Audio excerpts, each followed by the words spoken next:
Okay, let's study another chapter of 1984. This is Book 2, Chapter 9. Winston was gelatinous with fatigue. Gelatinous was the right word. It had come into his head spontaneously. His body seemed to have not only the weakness of a jelly, but its translucency. He felt that if he held up his hand, he would be able to see the light through it. All the blood and lymph had been drained out of him by an enormous debauch of work, leaving only a frail structure of nerves, bones, and skin. All sensations seemed to be magnified. His overalls fretted his shoulders, the pavement tickled his feet. Even the opening and closing of a hand was an effort that made his joints weak. He had worked more than 90 hours in 5 days. So had everyone else in the ministry. Now it was all over, and he had literally nothing to do, no party work of any description until tomorrow morning. He could spend 6 hours in the hiding place and another 9 in his own bed.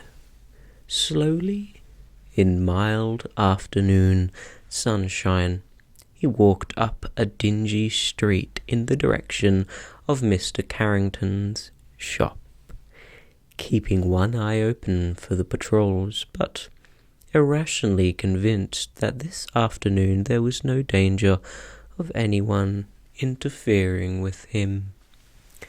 The heavy briefcase that he was carrying bumped against his knee at each step, sending a tingling sensation up and down the skin of his leg. Inside it was the book which he had now had in his possession for 6 days and had not yet opened, nor even looked at.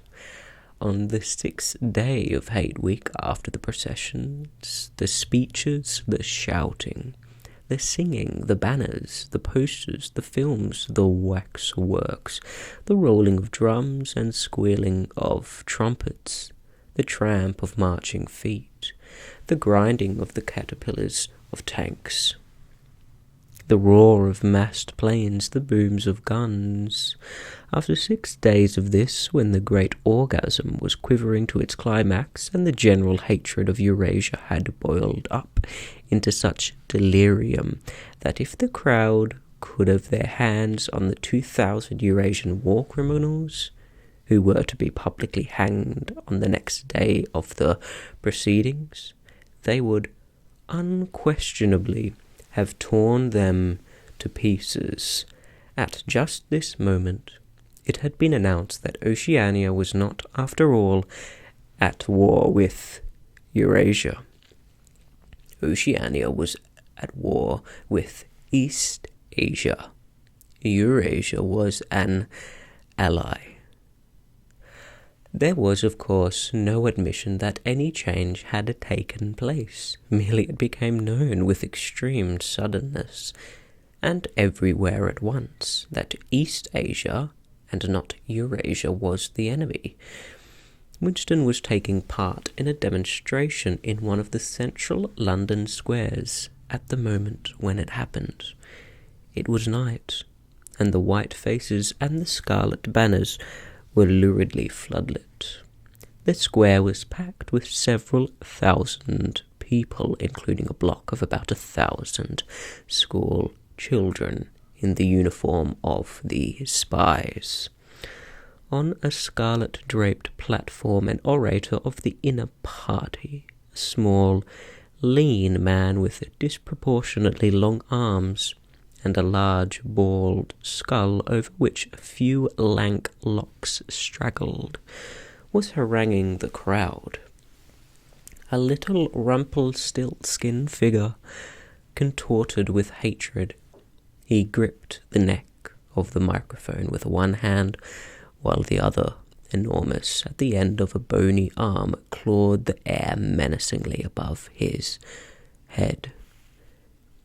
His voice, made metallic by the amplifiers, boomed forth an endless catalogue of atrocities, massacres, deportations, lootings, rapings, torture of prisoners, bombing of civilians, lying propaganda, unjust aggressions, broken treaties.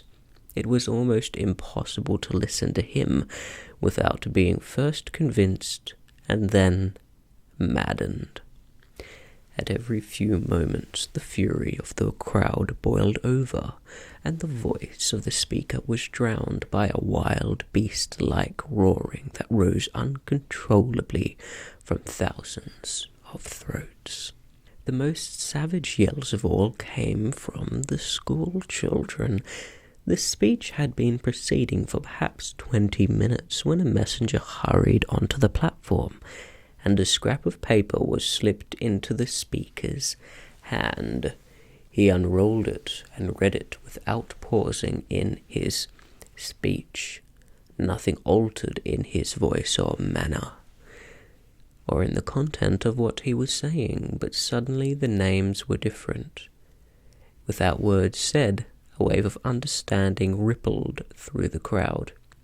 Oceania was at war with East Asia. The next moment there was a tremendous commotion. The banners and posters which the square were decorated with were all wrong. Quite half of them had the wrong faces on them. It was sabotage. The agents of Goldstein had been at work. There was a righteous interlude while posters were ripped from the walls, banners torn to shreds and trampled underfoot. The spies performed prodigies of activity in clambering over the rooftops and cutting the streamers that fluttered from the chimneys. But within 2 or 3 minutes it was all over. The orator, still gripping the neck of the microphone, his shoulders hunched forwards, his free hand clawing at the air, had gone straight on with his speech. 1 minute more, and the feral roars of rage were again bursting from the crowd. The hate continued exactly as before, except that the target had been changed. The thing that impressed Winston in looking back was that the speaker had switched from one line to the other actually in mid-sentence, not only without a pause, but without even breaking the syntax. But at the moment he had other things to preoccupy him. It was during the moment of disorder, while the posters were being torn down, that a man whose face he did not see had tapped him on the shoulder and said, "Excuse me, I think you've dropped your briefcase." He took the briefcase abstractedly, without speaking. He knew that it would be days before he had an opportunity to look inside it. The instant that the demonstration was over, he went straight to the Ministry of Truth. Though the time was now nearly 23 hours. The entire staff of the ministry had done likewise. The orders already issuing from the telescreen, recalling them to their posts, were hardly necessary. Oceania was at war with East Asia. Oceania had always been at war with East Asia. A large part of the political literature of 5 years was now completely obsolete. Reports and records of all kinds, newspapers, books, pamphlets, films, soundtracks, photographs, all had to be rectified at lightning speed. Although no directive was ever issued, it was known that the chiefs of the department intended that within 1 week no reference to the war with Eurasia or the alliance with East Asia should remain in existence anywhere. The work was overwhelming, all the more so because the processes that it involved could not be called by their true names. Everyone in the records department worked 18 hours in the 24, with 2-3 hour snatches of sleep. Mattresses were brought up from the cellars and pitched all over the corridors. Meals consisted of sandwiches and victory coffee wheeled round on trolleys by attendants from the canteen. Each time that Winston broke off for one of his spells of sleep, he tried to leave his desk clear of work. And each time that he crawled back sticky-eyed and aching, it was to find that another shower of paper cylinders had covered the desk like a snowdrift, half burying the speakwrite and overflowing onto the floor, so that the first job was always to stack them in a neat enough pile to give him room to work. What was worst of all was that the work was by no means purely mechanical.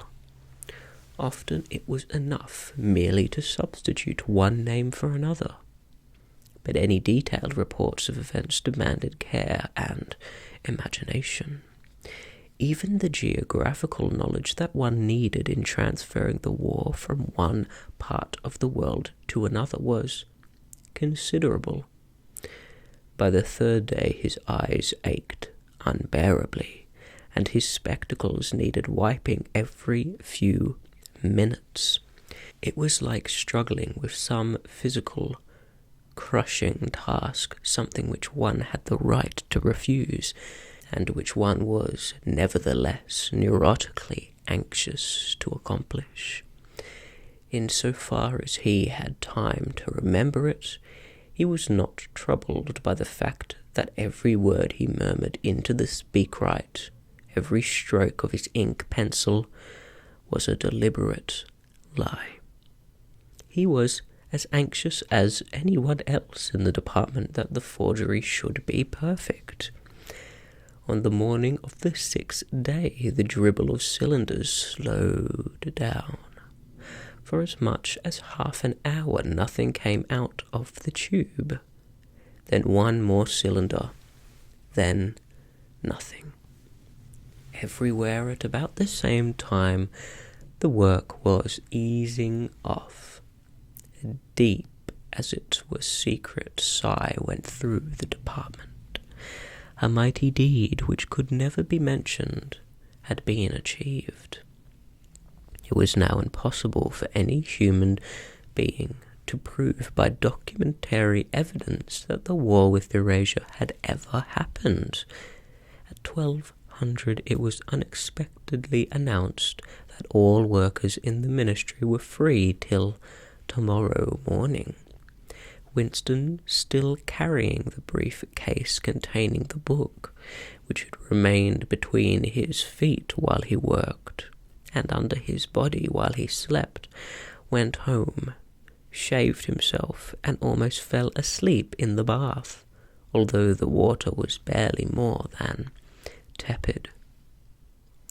With a sort of voluptuous creaking in the joints, he climbed the stairs above Mr. Carrington's shop. He opened the window, lit the dirty little oil stove, and put on a pan of water for coffee. Julia would arrive presently. Meanwhile, there was the book. He sat down in the sluttish armchair and undid the straps of the briefcase. A heavy black volume, amateurishly bound, with no name or title on the cover. The print also looked slightly irregular. The pages were worn at the edges and fell apart easily, as though the book had passed through many hands. The inscription on the title ran the theory and practice of oligarchical collectivism by Emmanuel Goldstein, Winston began reading. Chapter 1, Ignorance is Strength. Throughout recorded time, and probably since the end of the Neolithic Age, there have been three kinds of people in the world: the high, the middle, and the low. They have been subdivided in many ways. They have borne countless different names, and their relative numbers, as well as their attitude towards one another, have varied from age to age, but the essential structure of society has never altered. Even after enormous upheavals and seemingly irrevocable changes, the same pattern has always reasserted itself, just as a gyroscope will always return to equilibrium, however far it is pushed one way or another. The aims of these groups are entirely irreconcilable. Winston stopped reading, chiefly in order to appreciate the fact that he was reading in comfort and safety. He was alone, no telescreen, no ear at the keyhole, no nervous impulse to glance over his shoulder or cover the page with his hand. The sweet summer air played against his cheek. From somewhere far away there floated the faint shouts of children. In the room itself there was no sound, except the insect voice of the clock. He settled deeper into the armchair and pulled his feet up on the fender. It was bliss. It was eternity. Suddenly, as one sometimes does with a book of which one knows that one will ultimately read and reread every word, he opened it at a different place and found himself at chapter 3. He went on reading. Chapter 3, War is Peace. The splitting up of the world into three great superstates was an event which could be, and indeed was foreseen before the middle of the 20th century. With the absorption of Europe by Russia and of the British Empire by the United States, two of the three existing powers, Eurasia and Oceania, were already effectively in being. The third, East Asia, only emerged as a distinct unit after another decade of confusing fighting. The frontiers between the three superstates are in some places arbitrary, and in others they fluctuate according to the fortunes of war, but in general they follow geographical lines. Eurasia comprises the whole of the northern part of the European and Asiatic landmass, from Portugal to the Bering Strait. Oceania comprises the Americas, the Atlantic Islands, including the British Isles, Australasia, and the southern portion of Africa. East Asia is smaller than the others, and with a less definitive western frontier, comprises China and the countries to the south of it, the Japanese islands, and a large but fluctuating portion of Manchuria, Mongolia, and Tibet. One combination or another, these three superstates are permanently at war, and have been so for the past 25 years. War, however, is no longer the desperate, annihilating struggle that it was in the early decades of the 20th century. It is a warfare of limited aims between combatants who are unable to destroy one another, have no material cause for fighting, and are not divided by any genuine ideological difference. This is not to say that either the conduct of war or the prevailing attitude towards it has become less bloodthirsty or more chivalrous. On the contrary, war hysteria is continuous and universal in all countries, and such acts as raping, looting, the slaughter of children, the reduction of whole populations to slavery, and reprisals against prisoners which extend even to boiling and burying alive are looked upon as normal, and when they are committed by one's own side and not by the enemy, meritorious. But in a physical sense, war involves very small numbers of people, mostly highly trained specialists, and causes comparatively few casualties. The fighting, when there is any, takes place on the vague frontiers whose whereabouts the average man can only guess at, or round the floating fortresses which guard strategic spots on the sea lanes. In the centres of civilization, war means no more than a continuous shortage of consumption goods, and the occasional crash of a rocket bomb, which may cause a few scores of deaths. War has in fact changed its character. More exactly, the reasons for which war is waged have changed in their order of importance. Motives which were already present to some small extent in the great wars of the early 20th century have now become dominant and are consciously recognized and acted upon. To understand the nature of the present war, for in spite of the regrouping which occurs every few years, it is always the same war, one must realize in the first place that it is impossible for it to be decisive. None of the three superstates could be definitively conquered even by the other two in combination. They are too evenly matched, and their natural defences are too formidable. Eurasia is protected by its vast land spaces, Oceania by the width of the Atlantic and the Pacific, East Asia by the fecundity and industriousness of its inhabitants.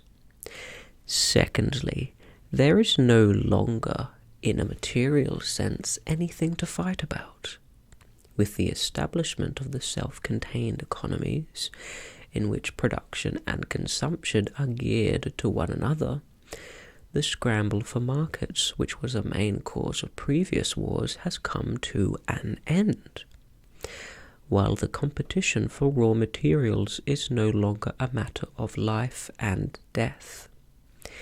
In any case, each of the three superstates is so vast that it can obtain almost all the materials that it needs within its own boundaries. Insofar as the war has a direct economic purpose, it is a war for labour power.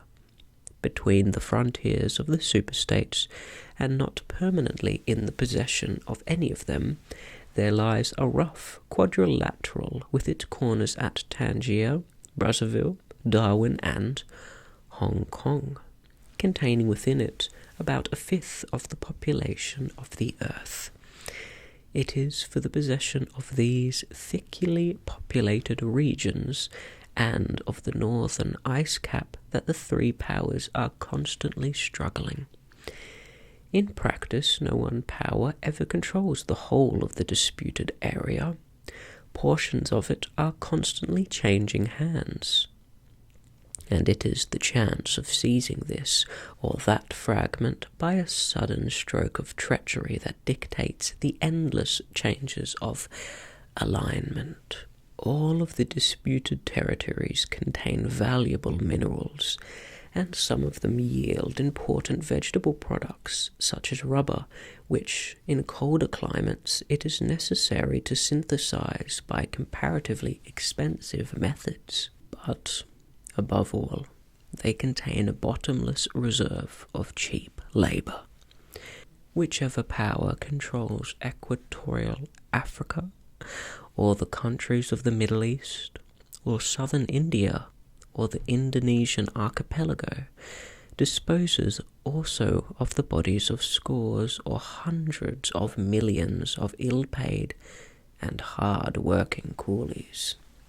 The inhabitants of these areas, reduced more or less openly to the status of slaves, pass continually from conqueror to conqueror, and are expended so much like coal or iron, and are expended like so much coal or oil in the race to turn out more armaments, to capture more territory, to control more labour power, to turn out more armaments, to capture more territory, and so on indefinitely. It should be noted that the fighting never really moves beyond the edges of the disputed areas. The frontiers of Eurasia flow back and forth between the basin of the Congo and the northern shore of the Mediterranean. The islands of the Indian Ocean and the Pacific are constantly being captured and recaptured by Oceania or by East Asia. In Mongolia, the dividing line between Eurasia and East Asia is never stable. Round the pole, all three powers lay claim to enormous territories which in fact are largely uninhabited and unexplored. But the balance of power always remains roughly even, and the territory which forms the heartland of each superstate always remains inviolate. Moreover, the labour of the exploited peoples round the equator is not really necessary to the world's economy. They add nothing to the wealth of the world, since whatever they produce is used for the purposes of war, and the object of waging a war is always to be in a better position in which to wage another war. By their labour, the slave populations allow the tempo of continuous warfare to be speeded up. But if they did not exist, the structure of world society and the process by which it maintains itself would not be essentially different. The primary aim of modern warfare, in accordance with the principles of doublethink, this aim is simultaneously recognized and not recognized by the directing brains of the inner party, is to use up the products of the machine without raising the general standard of living. Ever since the end of the 19th century, the problem of what to do with the surplus of consumption goods has been latent in industrial society. At present, when few human beings even have enough to eat, this problem is obviously not urgent, and it might not have become so even if no artificial processes of destruction had been at work. The world of today is a bare, hungry, dilapidated place compared with the world that existed before 1914. And still more so if compared with the imaginary future to which the people of that period looked forward. In the early 20th century, the vision of a future society, unbelievably rich, leisured, orderly, and efficient, a glittering antiseptic world of glass and steel and snow-white concrete, was part of the consciousness of nearly every literate person. Science and technology were developing at a prodigious speed, and it seemed natural to assume that they would go on developing. This failed to happen, partly because of the impoverishedness caused by a long series of wars and revolutions, partly because scientific and technical progress depended on the empirical habit of thought, which could not survive in a strictly regimented society. As a whole, the world is more primitive today than it was 50 years ago. certain backward areas have advanced, and various devices always in some way connected with warfare and police espionage have been developed. But experiment and invention have largely stopped, and the ravages of the atomic war of the 1950s have never been fully repaired. Nevertheless, the dangers inherent in the machine are still there. From the moment when the machine first made its appearance, it was clear to all thinking people that the need for human drudgery, and therefore to a great extent for human inequality, had disappeared. If the machine were used deliberately for that end, hunger, overwork, dirt, illiteracy, and disease could be eliminated within a few generations. And in fact, without being used for any such purpose, but by a sort of automatic process, by producing wealth which it was sometimes impossible not to distribute, the machine did raise the standards of the average human being very greatly over a period of about 50 years at the end of the 19th and beginning of the 20th centuries. But it was also clear that an all-around increase in wealth threatened the destruction, indeed, in some sense, was the destruction of a hierarchical society. In a world in which everyone worked short hours, had enough to eat, lived in a house with a bathroom and a refrigerator, and possessed a motor car or even an aeroplane, the most obvious and perhaps the most important form of inequality would already have disappeared. If it once became general, wealth would confer no distinction.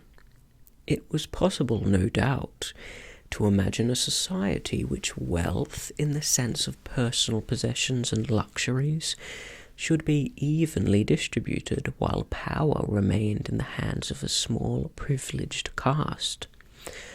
But in practice, such a society could not long remain stable.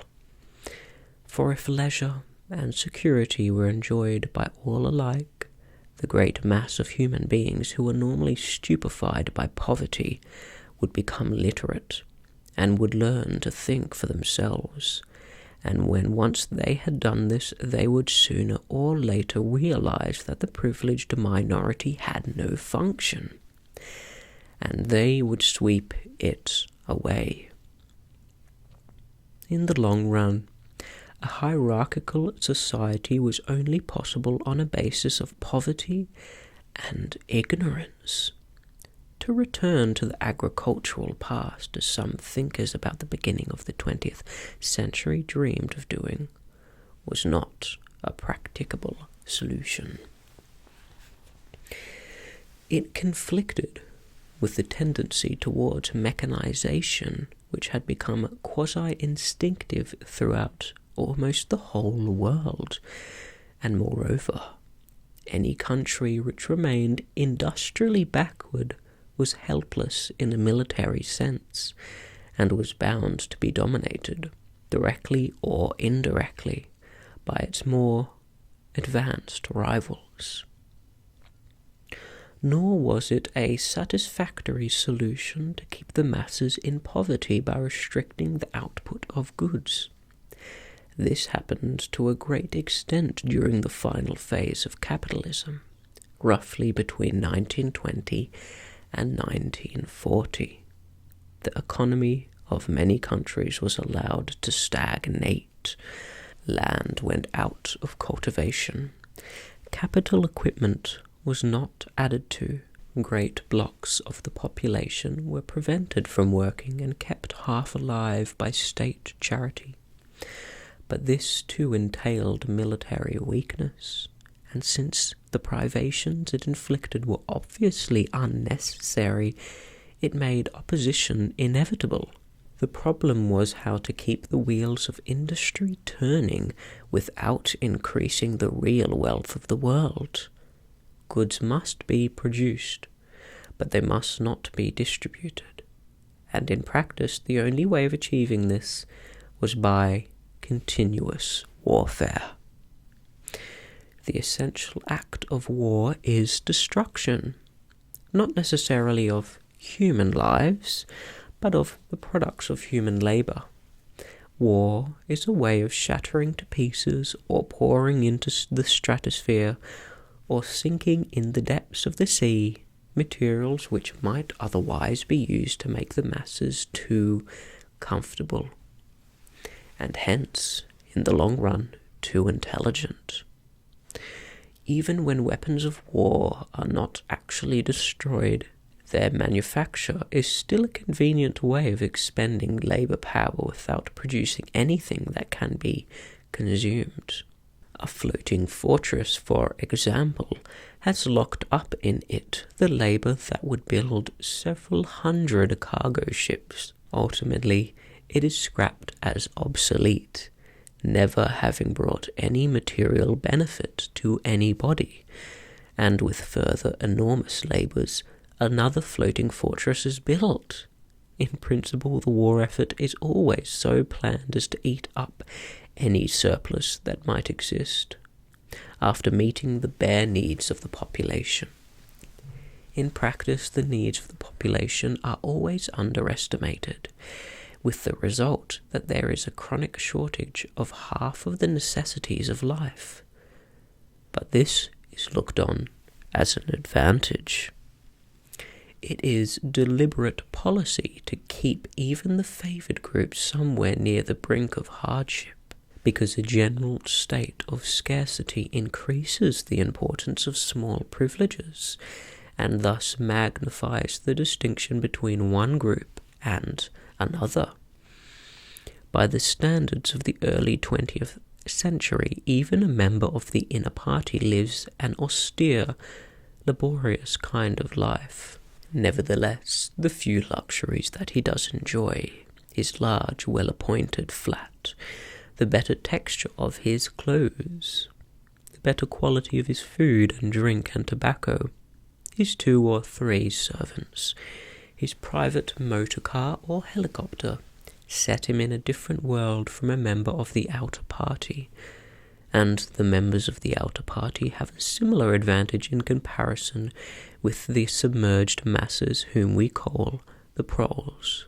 The social atmosphere is that of a besieged city, where the possession of a lump of horseflesh makes the difference between wealth and poverty, and at the same time the consciousness of being at war, and therefore in danger, makes the handing over of all power to a small caste seem the natural, unavoidable condition of survival. War, it will be seen, accomplishes the necessary destruction, but accomplishes it in a psychologically acceptable way. In principle, it would be quite simple to waste the surplus labour of the world by building temples and pyramids, by digging holes and filling them up again, or even by producing vast quantities of goods and then setting fire to them. But this would provide only the economic and not the emotional basis for a hierarchical society. What is concerned here is not the morale of the masses, whose attitude is unimportant, so long as they are kept steadily at work, but the morale of the party itself. Even the humblest party member is expected to be competent, industrious, and even intelligent within narrow limits, but it is also necessary that he should be a credulous and ignorant fanatic, whose prevailing moods are fear, hatred, adulation, and orgiastic triumph. In other words, it is necessary that he should have the mentality appropriate to a state of war. It does not matter whether the war is actually happening, and since no decisive victory is possible, it does not matter whether the war is going well or badly. All that is needed is that a state of war should exist. The splintering of the intelligence, which the party requires of its members, and which is more easily achieved in an atmosphere of war, is now almost universal. But the higher up the rank one goes, the more marked it becomes. It is precisely in the inner party that war hysteria and hatred of the enemy are strongest.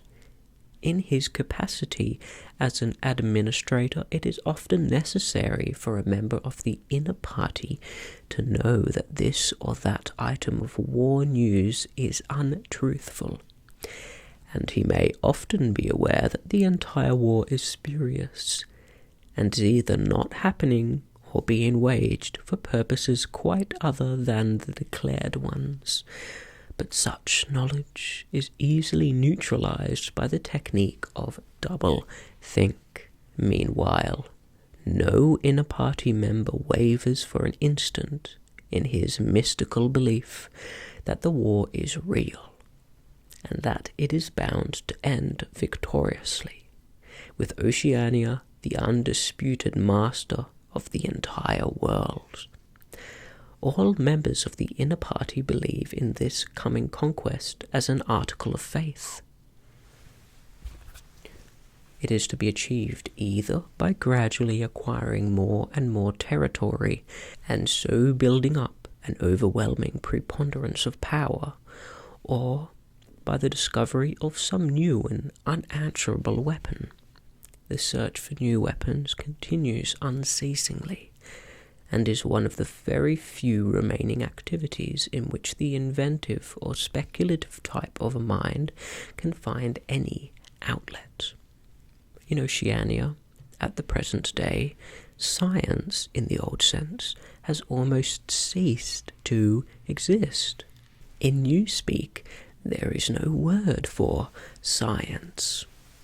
The empirical method of thought, on which all scientific achievements of the past were founded, is supposed to the most fundamental principles of INSOC, and even technological progress only happens when its products can in some way be used for the diminution of human liberty. In all the useful arts of the world is either standing still or going backwards. The fields are cultivated with horse ploughs while books are written by machinery. But in matters of vital importance, meaning in effect war, and police espionage, the empirical approach is still encouraged, or at least tolerated. The two aims of the party are to conquer the whole surface of the earth, and to extinguish once and for all the possibility of independent thought. There are therefore two great problems which the party is concerned to solve. One is how to discover, against his will, what another human being is thinking, and the other is how to kill several 100 million people in a few seconds without giving warning beforehand.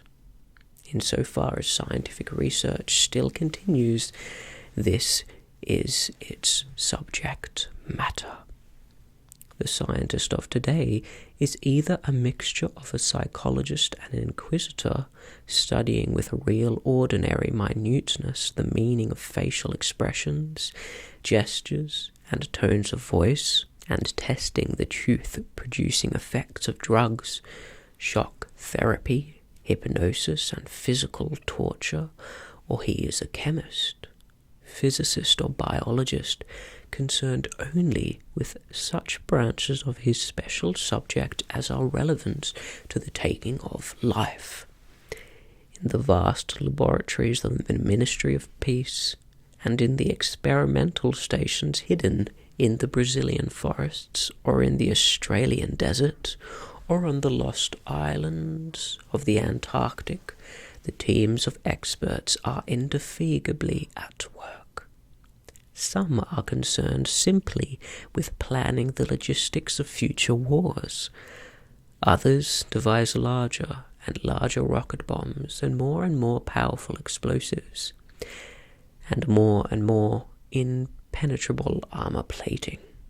Others search for new and deadlier gases, or for soluble poisons capable of being produced in such quantities as to destroy the vegetation of whole continents, or for breeds of diseased germs immunized against all possible antibodies. Others strive to produce a vehicle that shall bore its way under the soil like a submarine, until the water or an aeroplane as independent of its base as a sailing ship. Others explore even remoter possibilities, such as focusing the sun's rays through lenses suspended thousands of kilometers away in space, or producing artificial earthquakes and tidal waves by tapping the heat at the Earth's center. But none of these projects ever comes anywhere near realization, and none of the three superstates ever gains a significant lead on the others. What is more remarkable is that all three powers already possess, in the atomic bomb, a weapon far more powerful than any of their present researchers are likely to discover. Although the party, according to its habits, claims the invention for itself, atomic bombs first appeared as early as the 1940s and were first used on a large scale about 10 years later. At that time, some hundreds of bombs were dropped on industrial centres, chiefly in European Russia, Western Europe, and North America. The effect was to convince the ruling groups of all countries that a few more atomic bombs would mean the end of organized society, and hence of their own power. Thereafter, although no formal agreement was ever made or hinted at, no more bombs were dropped. All three powers merely continued to produce atomic bombs and store them up against the decisive opportunity which they all believe will come sooner or later. And meanwhile the art of war has remained almost stationary for 30 or 40 years. Helicopters are more used than they were formerly. Bombing planes have been largely superseded by self-propelled projectiles, and the fragile movable battleship has given way to the almost unsinkable floating fortress, but otherwise there has been little development. The tank, the submarine, the torpedo, the machine gun, even the rifle and the hand grenade are still in use. And in spite of the endless slaughters reported in the press and on the telescreens, the desperate battles of earlier wars in which hundreds of thousands or even millions of men were often killed in a few weeks have never been repeated. None of the three superstates ever attempts any maneuver which involves the risk of serious defeat. When any large operation is undertaken, it is usually a surprise attack against an ally. The strategy that all three powers are following, or pretend to themselves that they are following, is the same. The plan is, by a combination of fighting, bargaining, and well-timed strokes of treachery, to acquire a ring of bases completely encircling one or other of the rival states, and then to sign a pact of friendship with that rival, and remain on peaceful terms for so many years as to lull suspicion to sleep. During this time, rockets loaded with atomic bombs can be assembled at all strategic spots. Finally, they will all be fired simultaneously, with effects so devastating as to make retaliation impossible.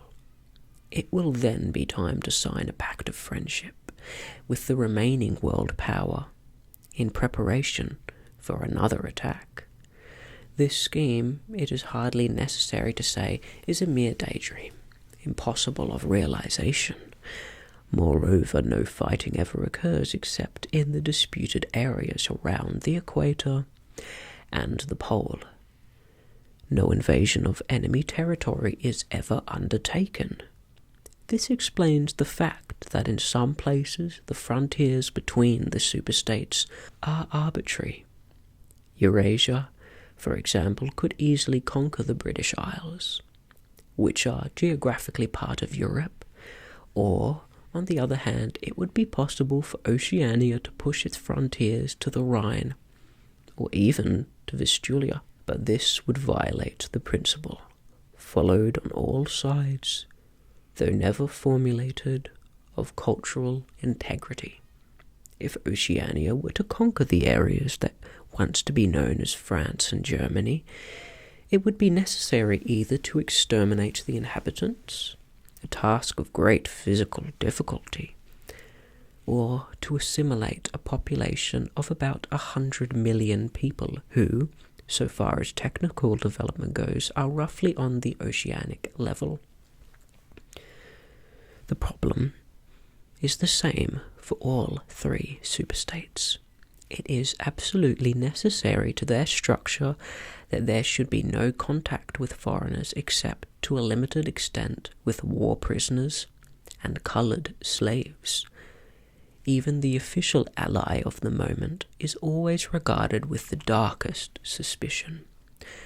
War prisoners apart, the average citizen of Oceania never sets eyes on a citizen of either Eurasia or East Asia, and he is forbidden the knowledge of foreign languages. If he were allowed contact with foreigners, he would discover that they are creatures similar to himself, and that most of what he has been told about them is lies. The sealed world in which he lives would be broken, and the fear, hatred, and self-righteousness on which his morale depends might evaporate. It is therefore realized on all sides that, however often Persia or Egypt or Java or Ceylon may change, and the main frontiers must never be crossed by anything except bombs. Under this lies a fact never mentioned aloud, but tactically understood and acted upon, namely that the conditions of life in all three superstates are very much the same. In Oceania, the prevailing philosophy is called INSOC. In Eurasia, it is called Neo-Bolshevism, and in East Asia it is called by a Chinese name usually translated as death worship, but perhaps better as rendered as obliteration of the self.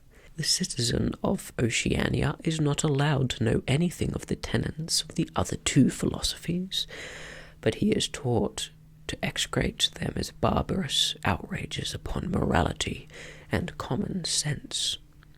Actually, the three philosophies are barely distinguishable, and the social systems which they support are not distinguishable at all.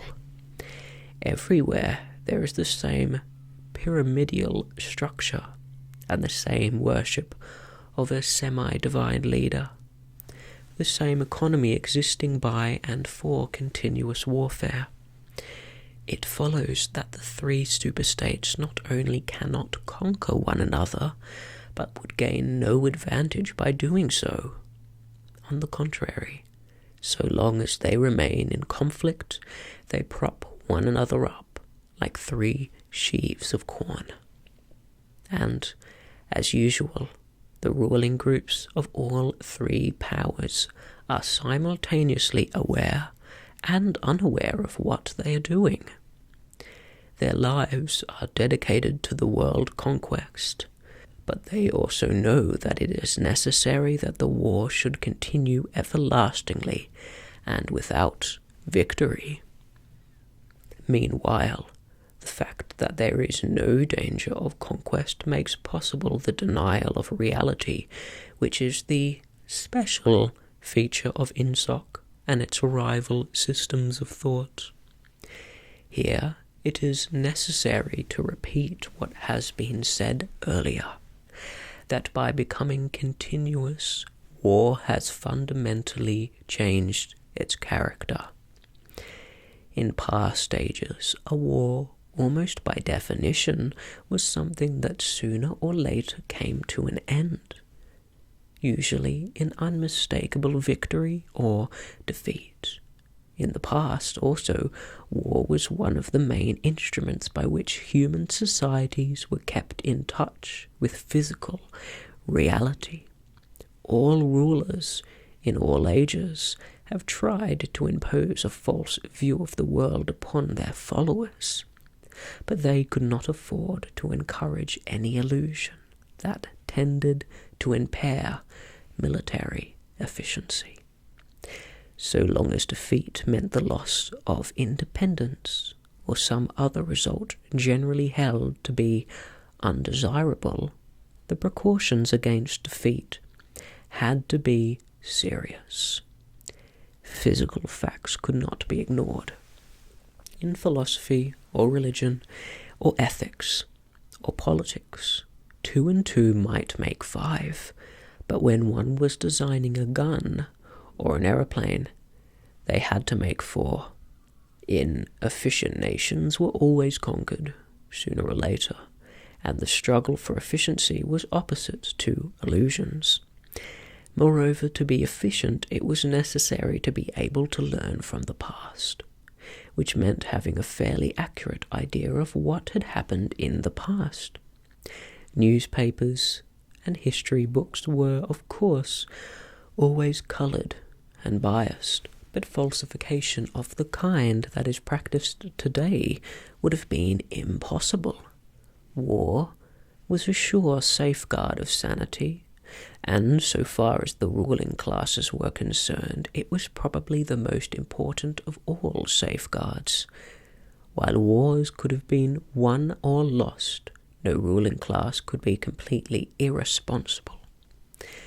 But when war becomes literally continuous, it also ceases to be dangerous. When war is continuous, there is no such thing as military necessity.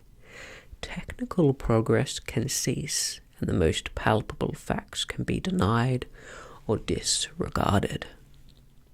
As we have seen, researches that could be called scientific are still carried out for the purposes of war, but they are still essentially a kind of daydreaming, and their failure to show results is not important. Efficiency, even military efficiency, is no longer needed.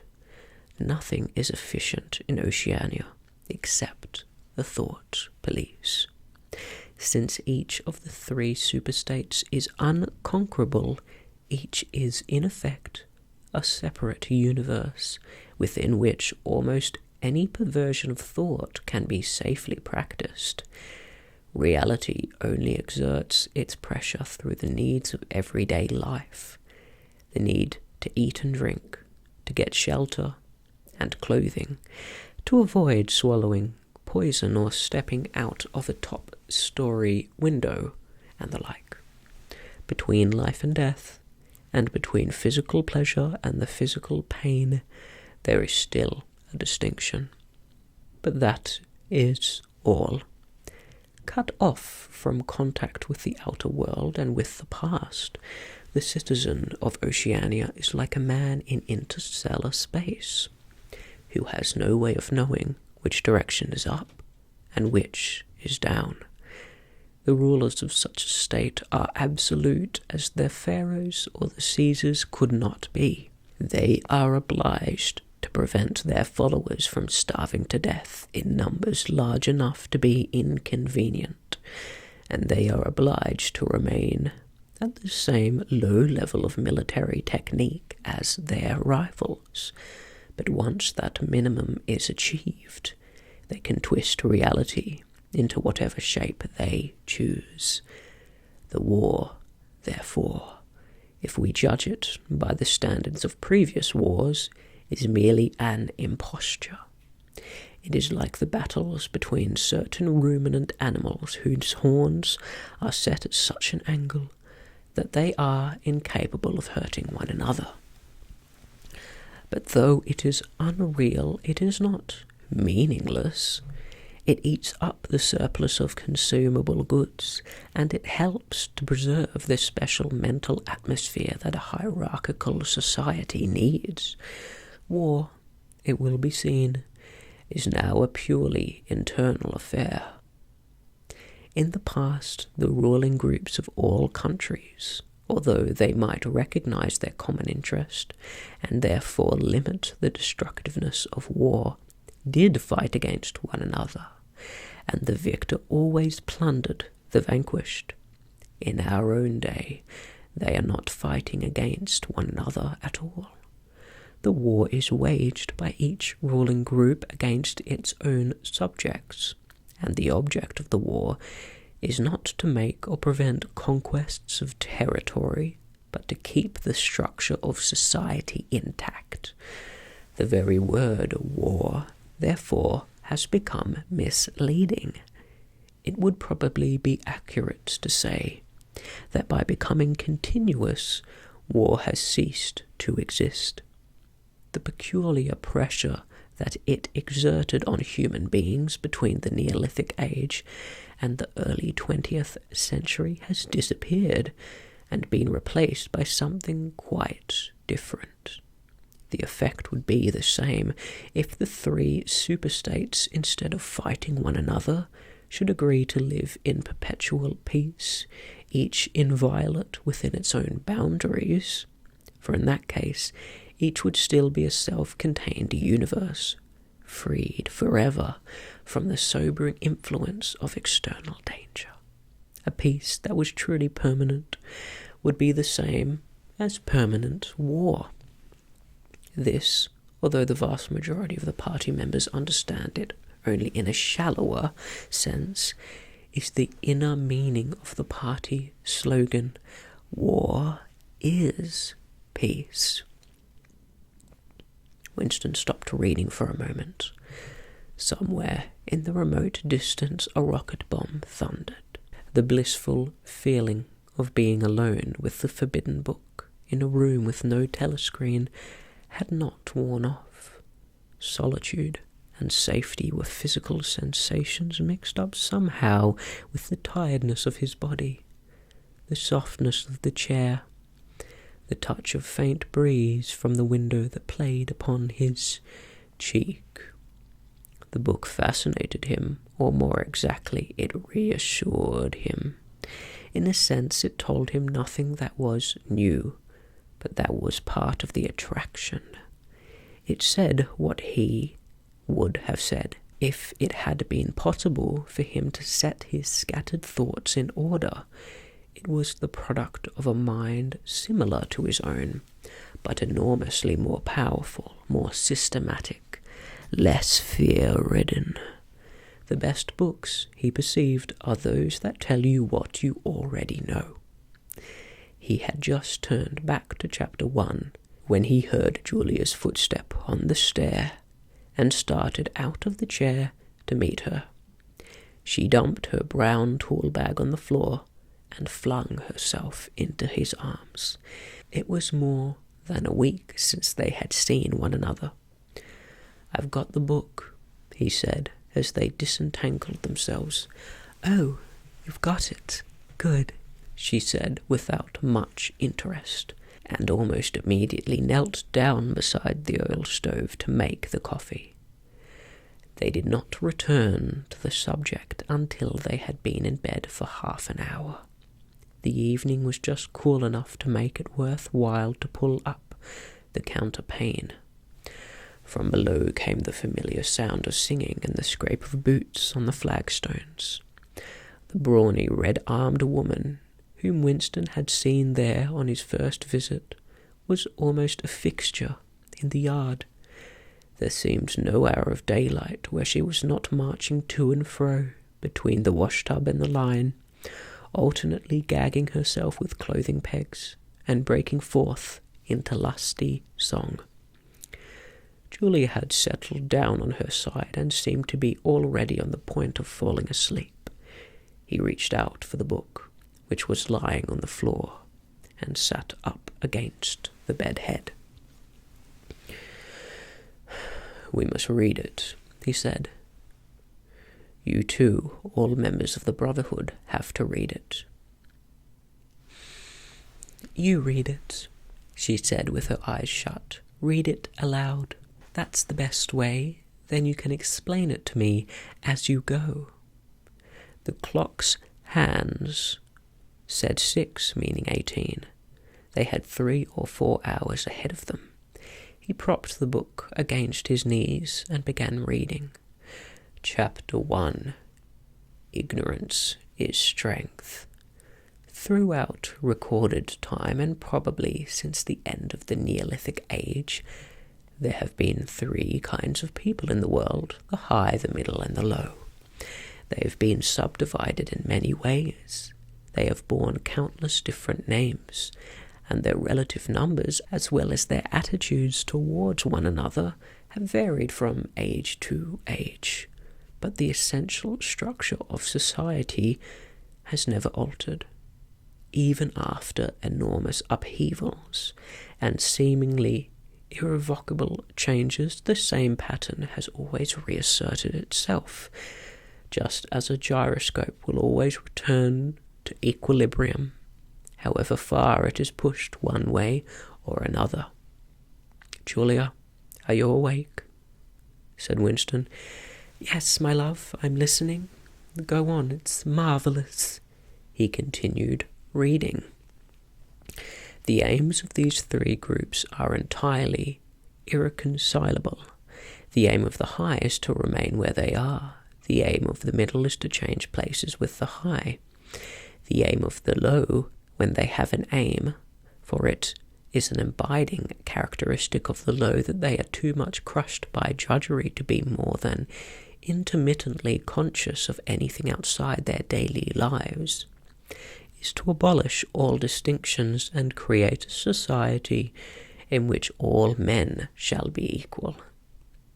Thus, throughout history, a struggle which is the same in its main outlines recurs over and over again.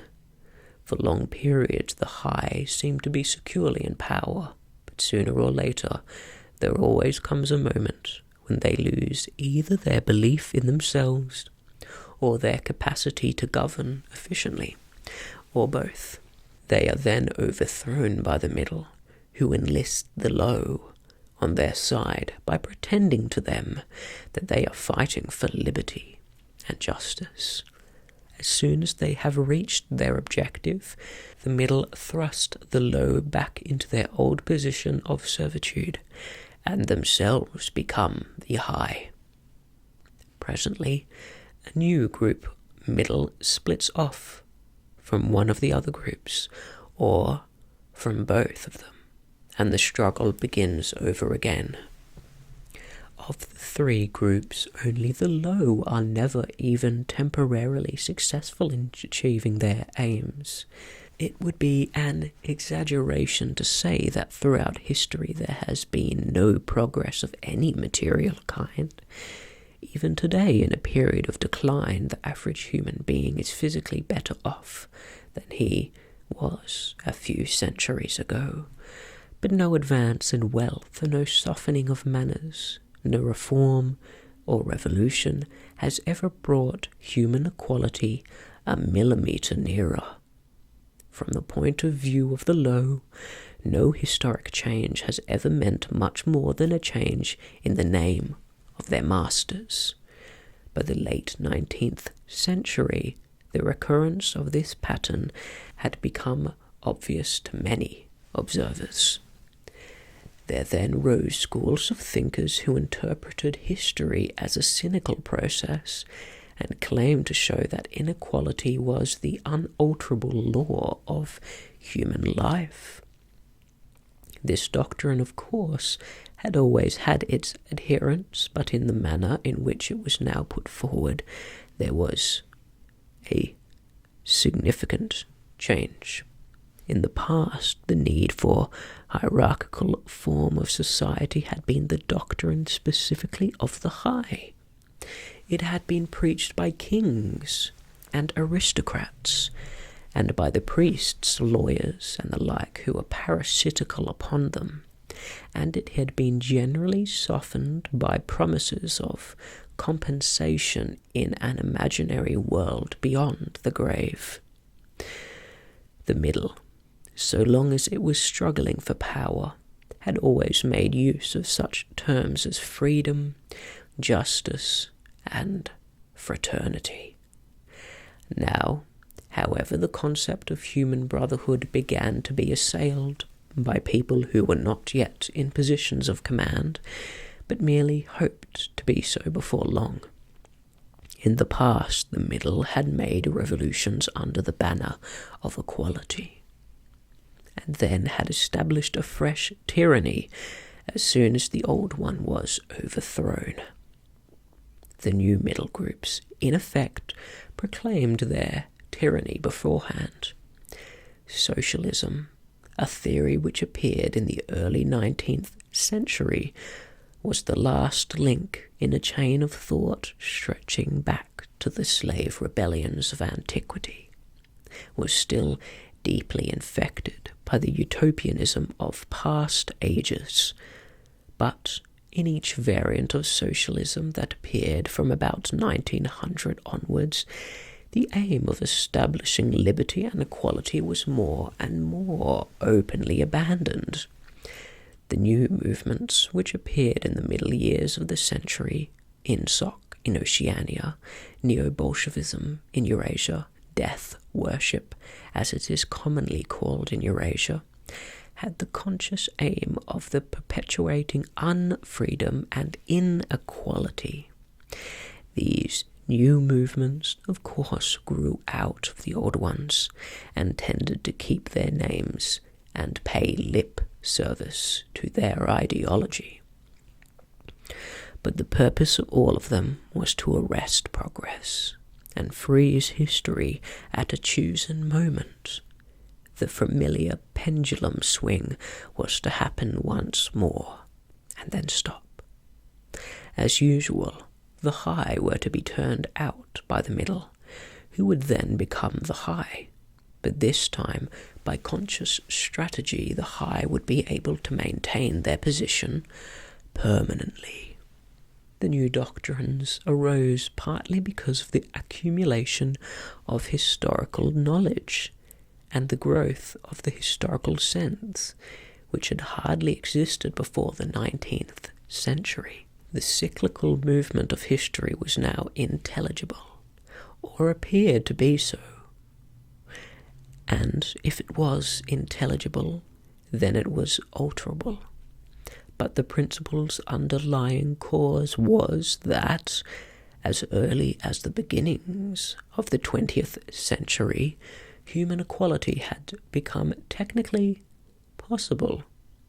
It was still true that men were not equal in their native talents, and that functions had to be specialized in ways that favored some individual against others, but there was no longer any real need for class distinctions or for large differences of wealth. In earlier ages, class distinctions had been not only inevitable, but desirable. Inequality was the price of civilization. With the development of machine production, however, the case was altered. Even if it was still necessary for human beings to do different kinds of work, it was no longer necessary for them to live at different social or economic levels. Therefore, from the point of view of the new groups who were on the point of seizing power, human equality was no longer an ideal to be striven after, but a danger to be averted. In more primitive ages, when a just and peaceful society was in fact not possible, it had been fairly easy to believe it. The idea of an earthly paradise in which men should live together in a state of brotherhood without laws and without brute labour had haunted the human imagination for thousands of years, and this vision had had a certain hold on the groups who actually profited by each historical change. The heirs of the French, English, and American revolutions had partly believed in their own phrases about the rights of man, freedom of speech, equality before the law, and the like, and have even allowed their conduct to be influenced by them to some extent. But by the fourth decade of the 20th century, all main currents of political thought were authoritarian. The earthly paradise had been discredited at exactly the moment when it became realizable. Every new political theory, by whatever name it called itself, led back to the hierarchy and regimentation, and in the general hardening of outlook that set in round about the 1930s, practices which had been long abandoned, in some cases for hundreds of years, imprisonment without trial, the use of war prisoners as slaves, public executions, torture to extract confessions, the use of hostages, and the deportation of whole populations, not only became common again, but were tolerated and even defended by people who considered themselves enlightened and progressive. It was only after a decade of national wars, civil wars, revolutions, and counter-revolutions in all parts of the world that INSOC and its rivals emerged as fully worked out political theories. But they had been foreshadowed by the various systems generally called totalitarian, which had appeared earlier in the century, and the main outlines of the world which would emerge from the prevailing chaos had long been obvious. What kind of people would control this world had been equally obvious. The new aristocracy was made up, from the most parts, of bureaucrats, scientists, technicians, trade union organizers, publicity experts, sociologists, teachers, journalists, and professional politicians. These people, whose origins lay in the salaried middle class and the upper grades of the working class, had been shaped and brought together by the barren world of monopoly industry and centralized government. As compared with their opposite numbers in past ages, they were less epicurious, less tempted by luxury, hungrier for pure power, and above all more conscious of what they were doing and more intent on crushing opposition. This last difference was cardinal. By comparison with that existing today, all the tyrannies of the past were half-hearted and inefficient. The ruling groups were always unaffected to some extent by liberal ideas, and were content to leave loose ends everywhere, to regard only the overt act, and to be uninterested in what their subjects were thinking. Even the Catholic Church of the Middle Ages was tolerant by modern standards. Part of the reason for this was that in the past no government had the power to keep its civilizations under constant surveillance. The invention of print, however, made it easier to manipulate public opinion, and the film and the radio carried the process further. With the development of television and the technical advantage which made it possible to receive and transmit simultaneously on the same instrument, private life came to an end. Every citizen, or at least every citizen important enough to be worth watching, could be kept for 24 hours a day under the eyes of the police and in the sound of official propaganda, with all other channels of communication closed. the possibility of enforcing not only complete obedience to the will of the state, but complete uniformity of opinion on all subjects, now existed for the first time. After the revolutionary period of the 50s and 60s, society regrouped itself, as always, into high, middle, and low. But the new high group, unlike all its foreigners, did not act upon instinct, but knew what was needed to safeguard its position. It had long been realized that the only secure basis for oligarchy is collectivism. Wealth and privilege are most easily defended when they are possessed jointly. The so-called abolition of private property, which took place in the middle years of the century, meant in effect the concentration of property in far fewer hands than before. But with this difference, that the new owners were a group instead of a mass of individuals.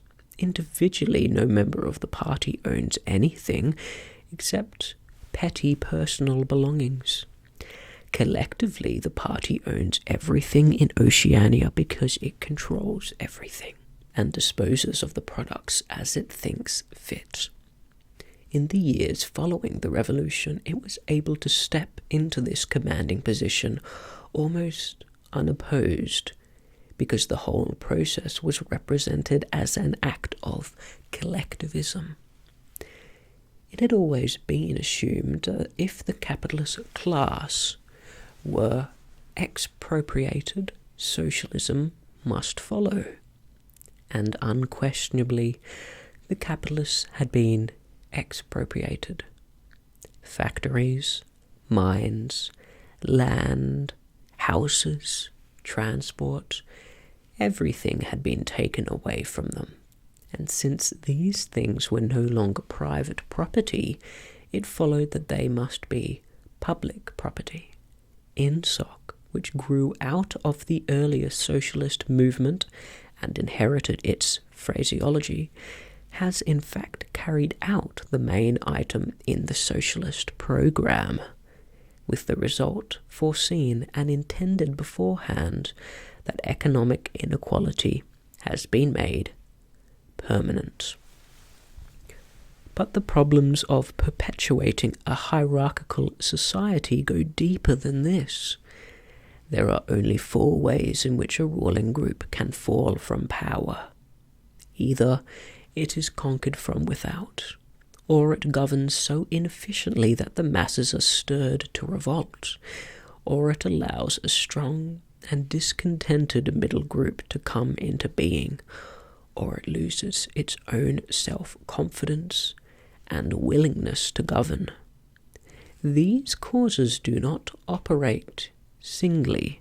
As a rule, all 4 of them are present in some degree. A ruling class which could guard against all of them would remain in power permanently. Ultimately, the determining factor is the mental attitude of the ruling class itself. After the middle of the present century, the first danger had in reality disappeared. Each of the 3 powers which now divide the world is in fact unconquerable, and could only become conquerable through slow demographic changes, which a government with wide powers can easily avert. The second danger also is only a theoretical one. The masses never revolt of their own accord, and they never revolt merely because they are oppressed. Indeed, so long as they are not permitted to have standards of comparison, they never even become aware that they are oppressed. The recurrent economic crises of past times were totally unnecessary and not now permitted to happen. But other and equally large dislocations can and do happen without having political results, because there is no way in which discontent can become articulate. As for the problem of overproduction, which has been latent in our society since the development of machine technique, it is solved by the device of continuous warfare, which is also useful in keying up public morale to the necessary pitch. From the point of view of our present rulers, therefore, the only genuine dangers are the splitting off of a new group of able, underemployed, power-hungry people, and the growth of liberalism and skepticism in their ranks. The problem, that is to say, is educational. It is a problem of continuously moulding the consciousness both of the directing group and of the larger executive group that lies immediately below it. The consciousness of the masses need only to be influenced in a negative way. Given this background, one could infer, if one did not know it already, the general structure of oceanic society. At the apex of the pyramid comes Big Brother. Big Brother is infallible and all-powerful. Every success, every achievement, every victory, every scientific discovery, all knowledge, all wisdom, all happiness, all virtue are held to issue directly from his leadership and inspiration. Nobody has ever seen a Big Brother. He is a face on the hoardings, a voice on the telescreen. We may be reasonably sure that he will never die, and there is already considerable uncertainty as to when he was born. Big Brother is the guise in which the party chooses to exhibit itself to the world. His function is to act as a focusing point for love, fear, and reverence, emotions which are more easily felt towards an individual rather than towards an organization. Below Big Brother comes the inner party, its numbers limited to 6 millions, or something less than 2% of the population of Oceania. Below the inner party comes the outer party, which, the inner party is described as the brain of the state, may be justly likened to the hands. Below that come the dumb masses, whom we habitually refer to as the proles, numbering perhaps 85% of the population. In the terms of our earlier classification, the proles are the low. For the slave population of the equatorial lands who pass constantly from conqueror to conqueror are not a permanent or necessary part of the structure. In principle, membership of these three groups is not hereditary.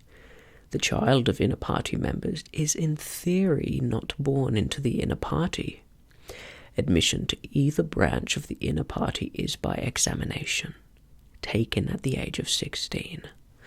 Nor is there any racial discrimination or any other marked domination of one province by another. Jews, Negroes, South Americans of pure Indian blood are to be found in the highest ranks of the party, and the administrators of any area are always drawn from the inhabitants of that area. In no part of Oceania do the inhabitants have the feeling that they are a colonial population ruled from a distant capital. Oceania has no capital, and its titular head is a person whose whereabouts nobody knows, except that English is the chief lingua franca, and newspeak, its official language, is not centralized in any way. Its rules are not held together by blood ties, but by adherence to a common doctrine. It is true that our society is stratified, and very rigidly stratified, on what at first sight appear to be hereditary lines. There is far less to and fro movement between the different groups than happened under capitalism, or even in the pre-industrial age. Between Between the two branches of the party there is a certain amount of interchange, but only so much as will ensure that weaklings are excluded from the inner party, and that ambitious members of the outer party are made harmless by allowing them to rise. Proletarians, in practice, are not allowed to graduate into the party. The most gifted among them, who might possibly become nuclei of discontent, are simply marked down by the thought police and eliminated. But this state of affairs is not necessarily permanent, nor is it a matter of principle. The party is not a class in the old sense of the word. It does not aim at transmitting power to its own children. As such, and if there were no other way of keeping the ablest people at the top, it would be perfectly prepared to recruit an entire new generation from the ranks of the proletariat. In the crucial years, the fact that the party was not a hereditary body did a great deal to neutralize opposition. The older kind of socialist, who had been trained to fight against something called class privilege, assumed that what is not hereditary cannot be permanent. He did not see that the continuity of an oligarchy need not be physical, nor did he pause to reflect that hereditary aristocracies have always been short-lived, whereas adoptive organizations such as the Catholic Church have sometimes lasted for hundreds or thousands of years. The essence of oligarchical rule is not father to son inheritance, but the persistence of a certain worldview and a certain way of life imposed by the dead upon the living. A ruling group is a ruling group so long as it can nominate its successors. The party is not concerned with perpetuating its blood, but with perpetuating itself. Who wields power is not important, provided that the hierarchical structure remains always the same. All the beliefs, habits, tastes, emotions, mental attitudes that characterize our time are really designed to sustain the mystique of the party and prevent the true nature of present-day society from being perceived. Physical rebellion, or any preliminary move towards rebellion, is at present not possible. From the proletarians nothing is to be feared. Left to themselves, they will continue from generation to generation, and from century to century, working, breeding, and dying, not only without any impulse to rebel, but without the power of grasping that the world could be other than it is. They could only become dangerous if the advance of industrial technique made it necessary to educate them more highly. But since military and commercial rivalry are no longer important, the level of popular education is actually declining. What opinions the masses hold or do not hold is looked on as a matter of indifference. They can be granted intellectual liberty because they have no intellect.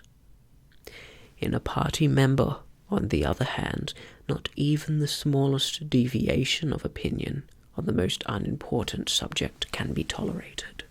A party member lives from birth to death under the eye of the thought police. Even when he is alone, he can never be sure he is alone. Wherever he may be, asleep or awake, working or resting, in his bath or in bed, he can be inspected without warning and without knowing that he is being inspected. Nothing that he does is indifferent. His friendships, his relaxations, his behavior towards his wife and children, the expression of his face when he is alone, the words he mutters in sleep, even the characteristic movements of his body are all jealously scrutinized. Not only any actual misdemeanor, but any eccentricity, however small, any change of habits, any nervous mannerism that could possibly be the symptom of an inner struggle is certainly to be detected. He has no freedom of choice in any direction whatever. On the other hand, his actions are not regulated by law or by any clearly formulated code of behavior. In Oceania there is no law.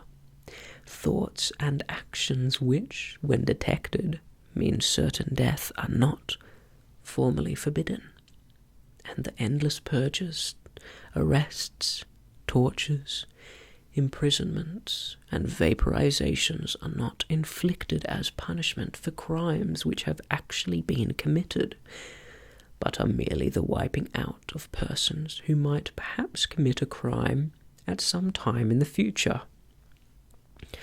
A party member is required to have not only the right opinions, but the right instincts. Many of the beliefs and attitudes demanded of him are never plainly stated, and could not be stated without laying bare the contradictions inherent in INSOC. If he is a person naturally orthodox, in newspeak good think, he will, in all circumstances, know without taking thought what is the true belief or desirable emotion.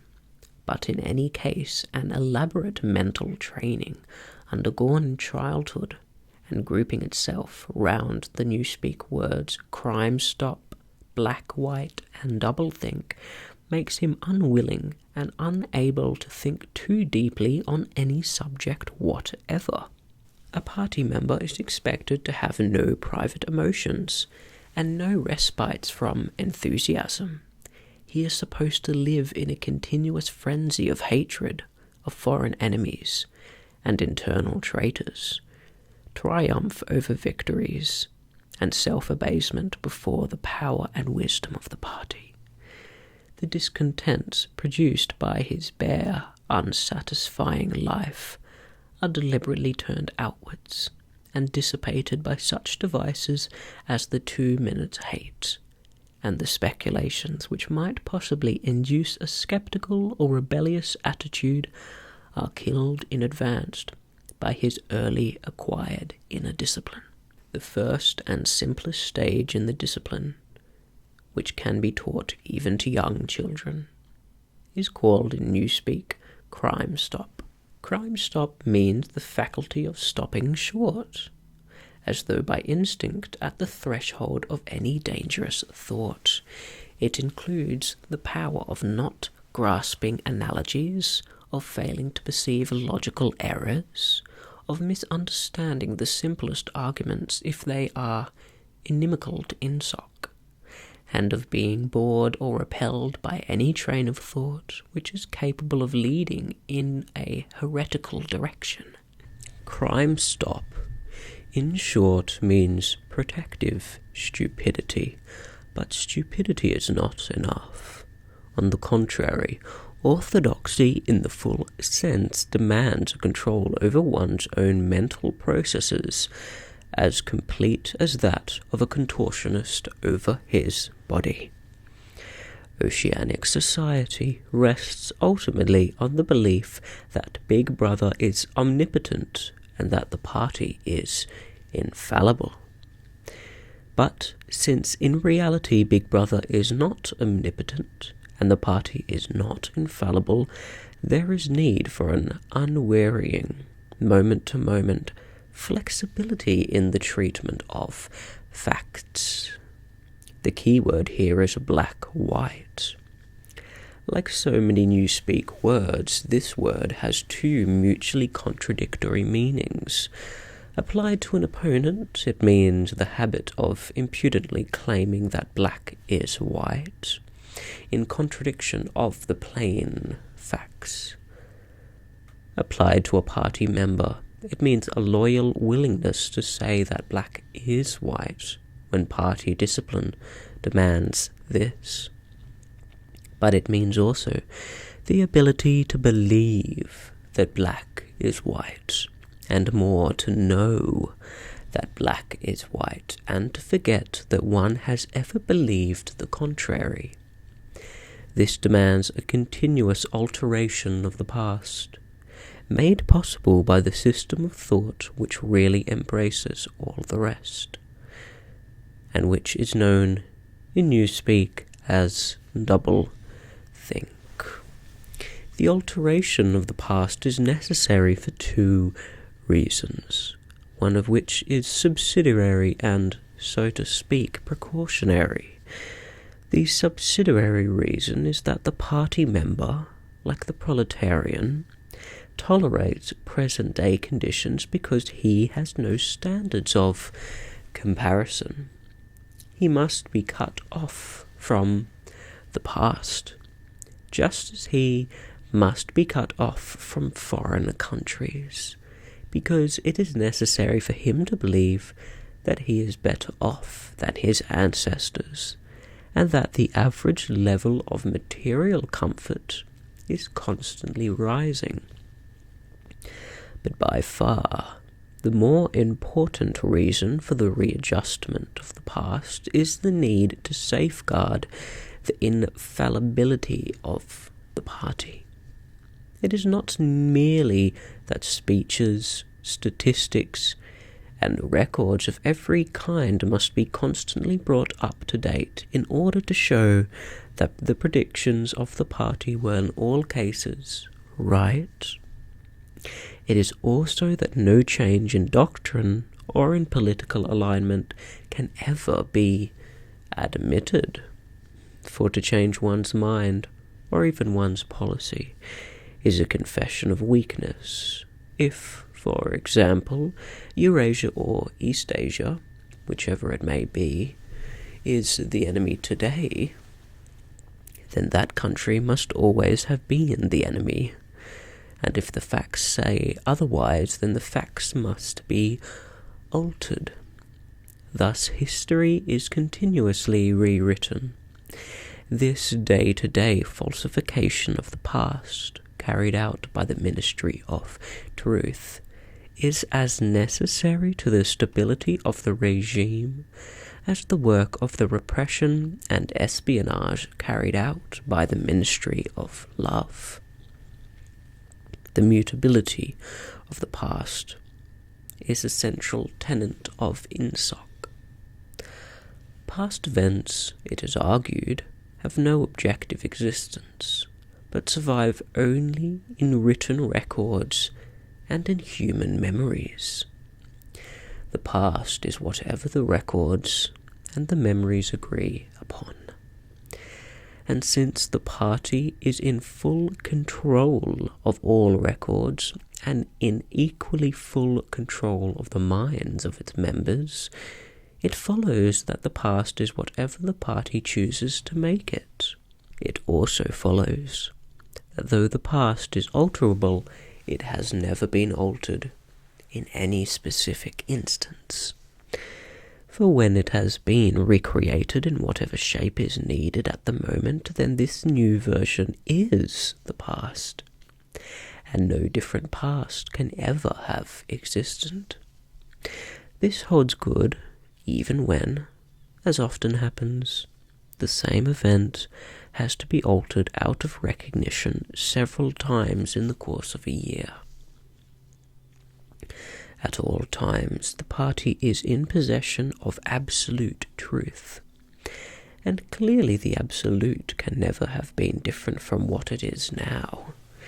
It will be seen that the control of the past depends above all on the training of memory, to make sure that all written records agree with the orthodoxy of the moment in merely a mechanical act, but it is also necessary to remember that events happened in the desired manner. And if it is necessary to rearrange one's memories or to tamper with written records, then it is necessary to forget that one has done so. The trick of doing this can be learned like any other mental technique. It is learned by the majority of party members, and certainly by all who are intelligent as well as orthodox. In old speak, it is called, quite frankly, reality control. In new speak, it is called double think, though double think comprises much else as well. Double think means the power of holding two contradictory beliefs in one's mind simultaneously and accepting both of them. The party intellectual knows in which direction his memories must be altered. He therefore knows that he is playing tricks with reality. But by the exercise of double think, he also satisfies himself that reality is not violated. The process has to be continuous, or it would not be carried out with sufficient precision. But it also has to be unconscious, or it would bring with it a feeling of falsity and hence of guilt. Doublethink lies at the very heart of INSOC. And since the essential act of the party is to use conscious deception while retaining the firmness of purpose that goes with complete honesty, to tell deliberate lies while genuinely believing in them, to forget any fact that has become inconvenient, and then, when it becomes necessary again, to draw it back from oblivion for just so long as it is needed, to deny the existence of objective reality, and all the while to take account of the reality which one denies. All this is indispensably necessary. Even in using the word double think, it is necessary to exercise double think. For by using the word, one admits that one is tampering with reality. By a fresh act of double think, one erases this knowledge, and so on indefinitely, with the lie always one leap ahead of the truth. Ultimately, it is by means of doublethink that the party has been able, and may, for all we know, continue to be able, for thousands of years, to arrest the course of history. All past oligarchies have fallen from power either because they ossified or because they grew soft. Either they became stupid and arrogant, failed to adjust themselves to changing circumstances and were overthrown, or they became liberal and cowardly, made concessions when they should have used force, and once again were overthrown. They fell, that is to say, either through consciousness or through unconsciousness. It is the achievement of the party to have produced a system of thought in which both conditions can exist simultaneously, and upon no other intellectual basis could the dominion of the party be made permanent. If one is to rule and to continue ruling, one must be able to dislocate the sense of reality. For the secret of rulership is to combine a belief in one's own infallibility with the power to learn from past mistakes. It need hardly be said that the subtlest practitioners of doublethink are those who invented doublethink and know that it is a vast system of mental cheating. In our society, those who have the best knowledge of what is happening are also those who are furthest from seeing the world as it is. In general, the greater understanding, the greater delusion. The more intelligent, the less sane. One clear illustration of this is the fact that war hysteria increases in intensity as one rises in a social scale. Those whose attitudes towards the war is most nearly rational are the subject of peoples of the disputed territories. To these people the war is simply a continuous calamity which sweeps to and fro over their bodies like a tidal wave.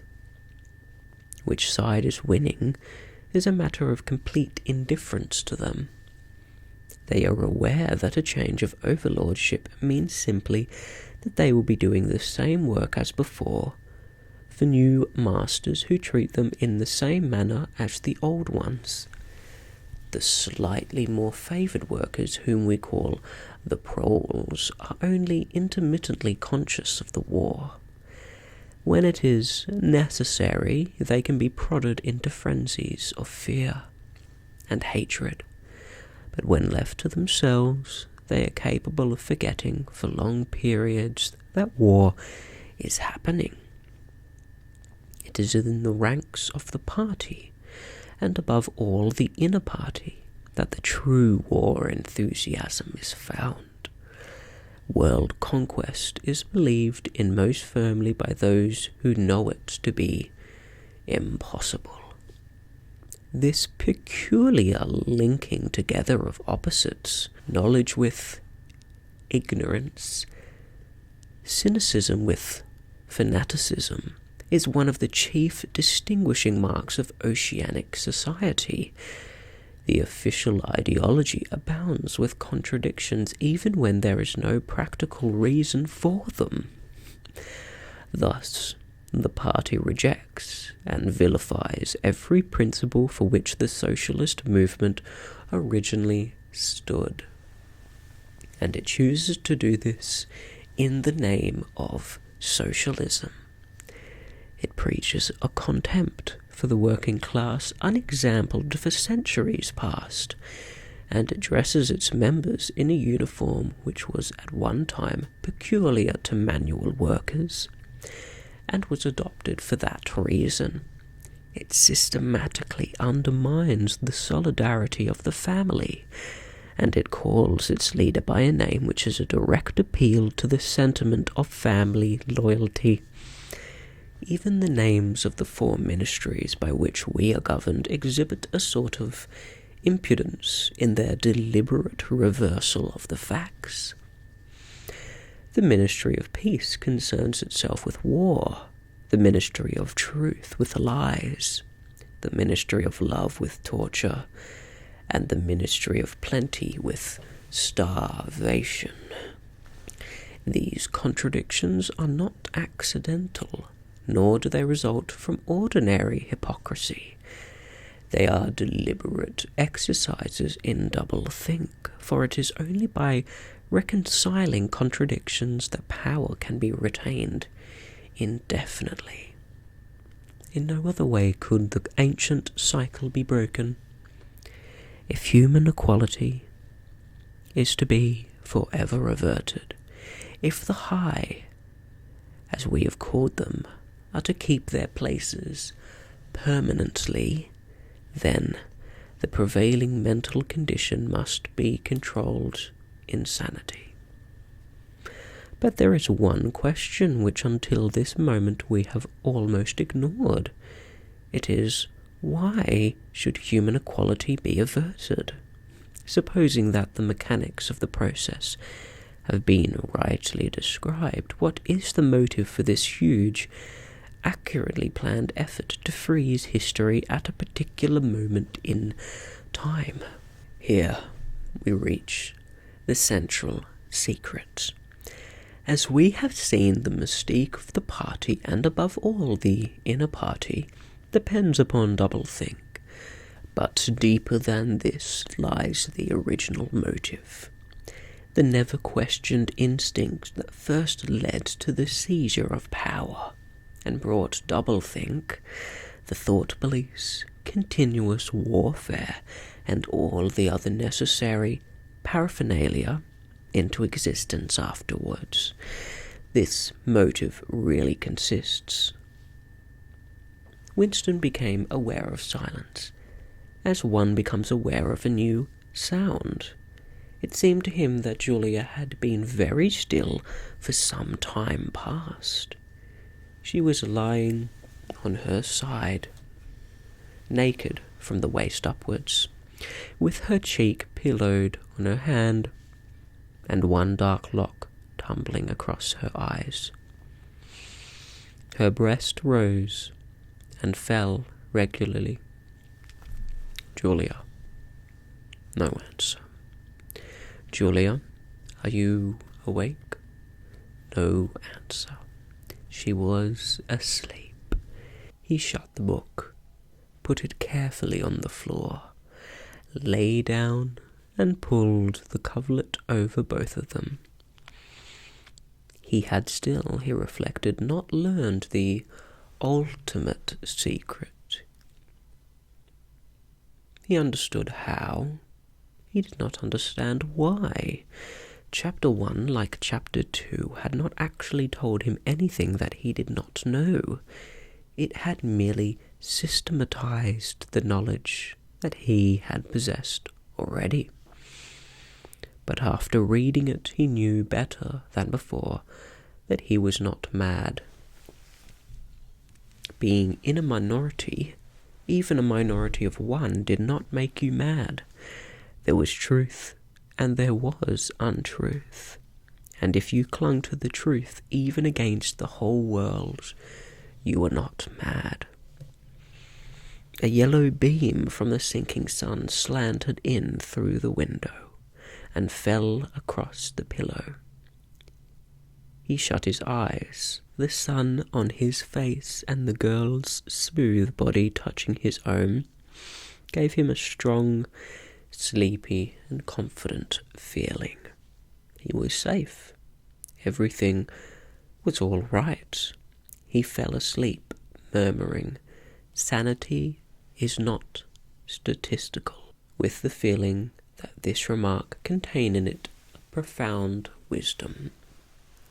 When he woke, it was the sensation of having slept for a long time, but a glance at the old-fashioned clock told him that it was only 20:30.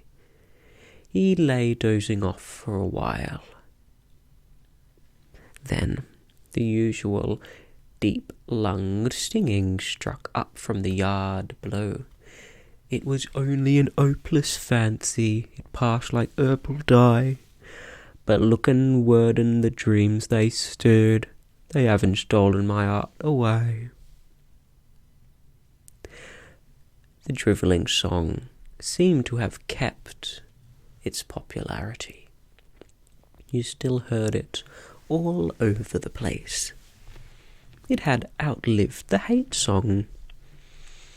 Julia woke at the sound, stretched herself luxuriously, and got out of bed. "I'm hungry," she said. "Let's make some more coffee. Damn, the stove's gone out, and the water's cold." She picked up the stove and shook it. "There's no oil in it." "We can get some from old Carrington, I expect." "The funny thing is, I made sure it was full." "I'm going to put my clothes on," she added. "It seems to have got colder." Winston also got up and dressed himself. The indefatigable voices sang on. "They say that time heals all things. They say that you can always forget.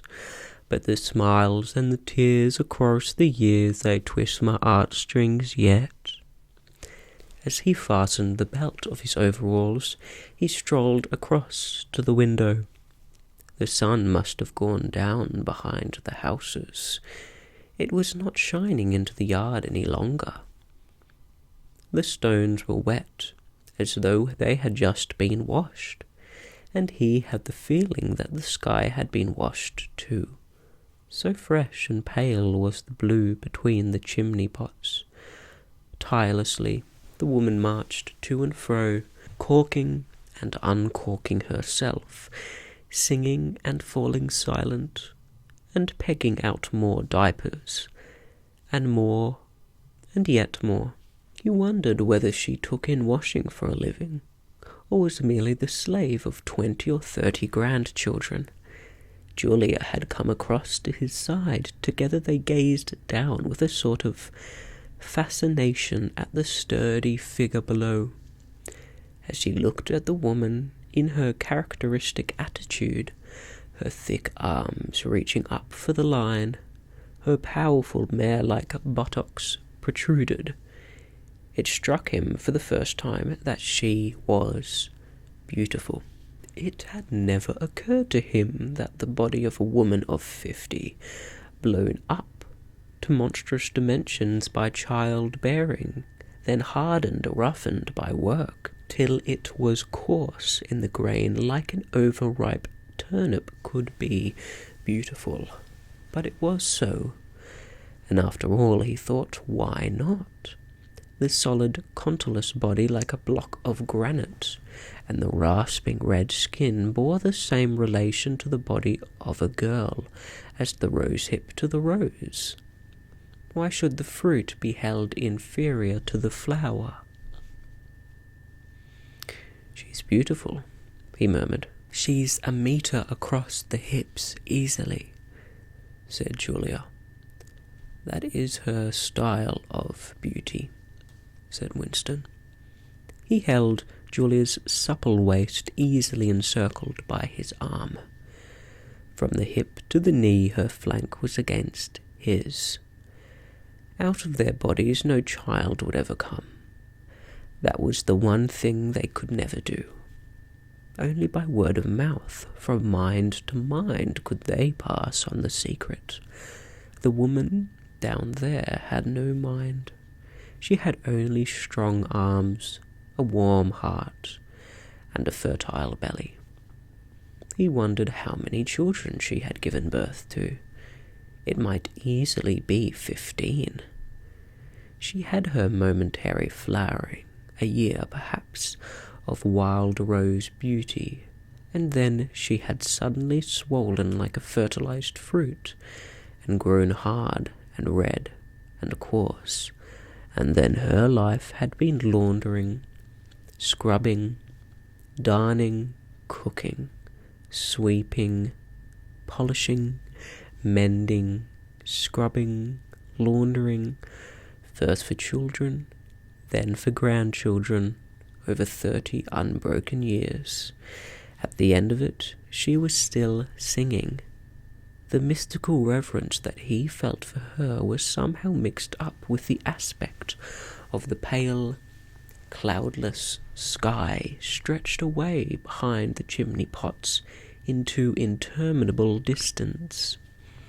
It was curious to think that the sky was the same for everybody, in Eurasia or East Asia, as well as here, and the people under the sky were also very much the same everywhere, all over the world. Hundreds of thousands of millions of people just like this. People ignorant of one another's existence, held apart by walls of hatred and lies, and yet almost exactly the same. People who had never learned to think, but who were storing up in their hearts and bellies and muscles the power that would one day overturn the world. If there was hope, it lay in the proles. Without having read it to the end, the book, he knew that must be Goldstein's final message. The future belonged to the proles, and could be held sure that when their time came, the world they constructed would not be just as alien to him, Winston Smith, as the world of the party. Yes, because at least it would be a world of sanity. Where there is equality, there can be sanity. Sooner or later it would happen. Strength would change into consciousness. The proles were immortal. You could not doubt it when you looked at that valiant figure in the yard. In the end, their awakening would come. And until that happened, though it might be 1,000 years, they would stay alive against all the odds. Like birds passing on from body to body, the vitality which the party did not share and could not kill. "Do you remember," he said, "the thrush that sang to us the first day at the edge of the wood?" "He wasn't singing to us," said Julia. "He was singing to please himself. Not even that, he was just singing." The birds sang, the proles sang, the party did not sing. All round the world, in London and New York, in Africa and Brazil, and in the mysterious forbidden lands and beyond the frontiers, in the streets of Paris and Berlin, in the villages of the endless Russian plain, in the bazaars of China and Japan, everywhere stood the same solid, unconquerable figure, made monstrous by work and childbearing, toiling from birth to death and still singing. Out of those mighty loins a race of conscious beings must one day come. But you could share in that future if you kept alive the mind as they kept alive the body, and passed on the secret doctrine that 2 + 2 make 4. "We are the dead," he said. "We are the dead," echoed Julia dutifully. "You are the dead," said an iron voice behind them. They sprang apart. Winston's entrails seemed to have turned into ice. He could see the white all around the irises of Julia's eyes. Her face had turned a milky yellow. The smear of rouge that was still on each cheekbone stood out sharply, almost as though unconnected with the skin beneath. "You are the dead," repeated the iron voice. "It was behind the picture," breathed Julia. "Remain exactly where you are. Make no movement until you are ordered." It was starting. It was starting at last. They could do nothing except stand gazing into one another's eyes. To run for life, to get out of the house before it was too late. No such thought occurred to them. Unthinkable to disobey the iron voice from the wall. There was a snap, as though a catch had been turned back, and a crash of breaking glass. The picture had fallen to the floor, uncovering the telescreen behind it. "Now they can see us," said Julia. "Now we can see you," said the voice. "Stand out in the middle of the room. Stand back to back. Clasp your hands behind your heads. Do not touch one another." They were not touching, but it seemed to him that he could feel Julia's body shaking, or perhaps it was merely the shaking of his own. He could just stop his teeth from chattering, but his knees were beyond his control. There was a sound of trampling boots below. Inside the house and outside, the yard seemed to be full of men. Something was being dragged across the stones. The woman's singing had stopped abruptly. There was a long, rolling clang, as though the washtub had been flung across the yard, and then a confusion of angry shouts which ended in the yelling of pain. "The house is surrounded," said Winston. "The house is surrounded," said the voice. He heard Julia snap her teeth together. "I suppose we may as well say goodbye," she said.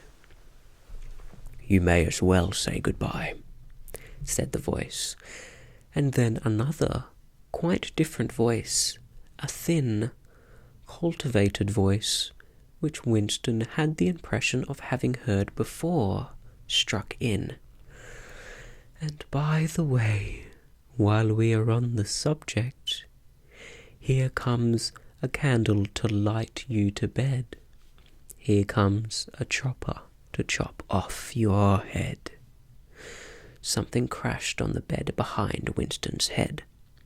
The head of a ladder had been thrust through the window and had burst in the frame.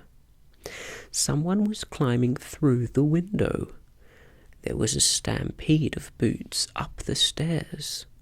The room was full of solid men in black uniforms, with iron-shod boots on their feet and truncheons in their hands. Winston was not trembling any longer. Even his eyes barely moved. One thing alone mattered: to keep still and not give them an excuse to hit you.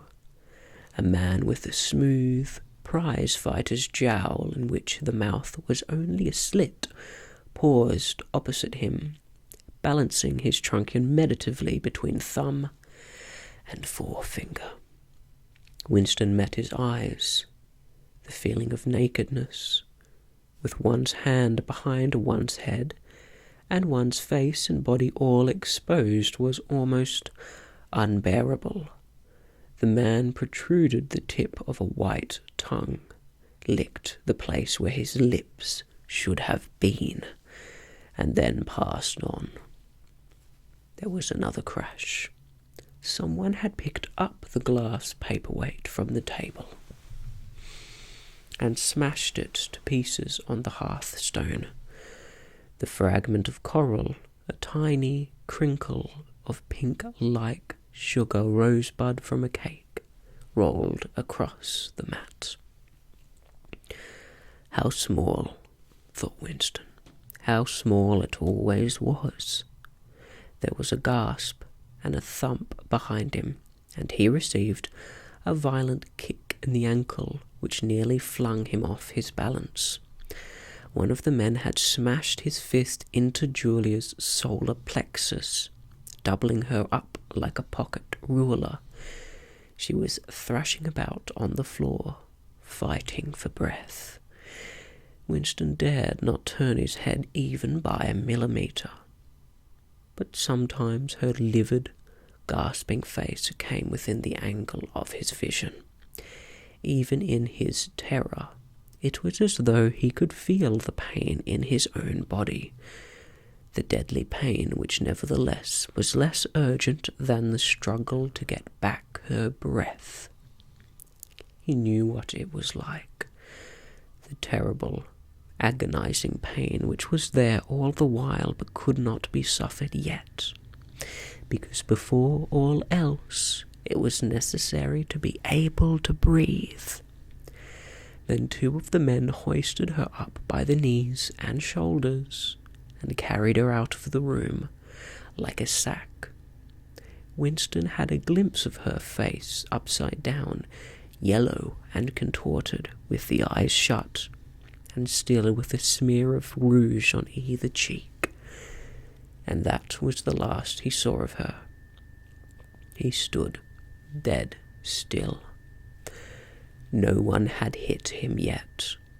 Thoughts which came of their own accord but seemed totally uninteresting began to flit through his mind.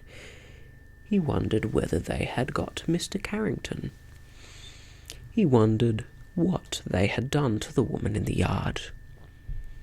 He noticed that he badly wanted to urinate, and he felt a faint surprise because he had done so only 2 or 3 hours ago. He noticed that the clock on the mantelpiece said 9, meaning 21, but the light seemed too strong. Would not the light be fading at 21 hours on an August evening? He wondered whether, after all, he and Julia had mistaken the time, had slept the clock around and thought it was 20:30, when really it was 8:30 on the following morning. But he did not pursue the thought further. It was not interesting. There was another, lighter step in the passage. Mr. Carrington came into the room. The demeanour of the black-uniformed men suddenly became more subdued. Something had also changed in Mr. Carrington's appearance. His eyes fell on the fragments of the glass paperweight.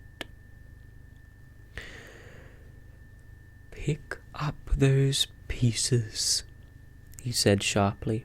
A man stooped to obey. The Cockney accent had disappeared. Winston suddenly realized whose voice it was that he had heard a few moments ago on the telescreen. Mr. Carrington was still wearing his old velvet jacket, but his hair, which had been almost white, had turned black. And he was not wearing his spectacles. He gave Winston a single sharp glance, as though verifying his identity, and then paid no more attention to him. He was still recognizable, but he was not the same person any longer. His body had straightened, and seemed to have grown bigger. His face had undergone only tiny changes that had nevertheless worked a complete transformation. The black eyebrows were less bushy. The wrinkles were gone. The whole lines of the face seemed to have altered. Even the nose seemed shorter. It was the alert, cold face of a man about 35. It occurred to Winston that for the first time in his life he was looking, with knowledge, at a member of the thought police. That is the end of the rather long last chapter of Book 2. Book 3 of 1984 we will study later on. But I hope you liked this chapter, and let's go and study the next one in just a moment.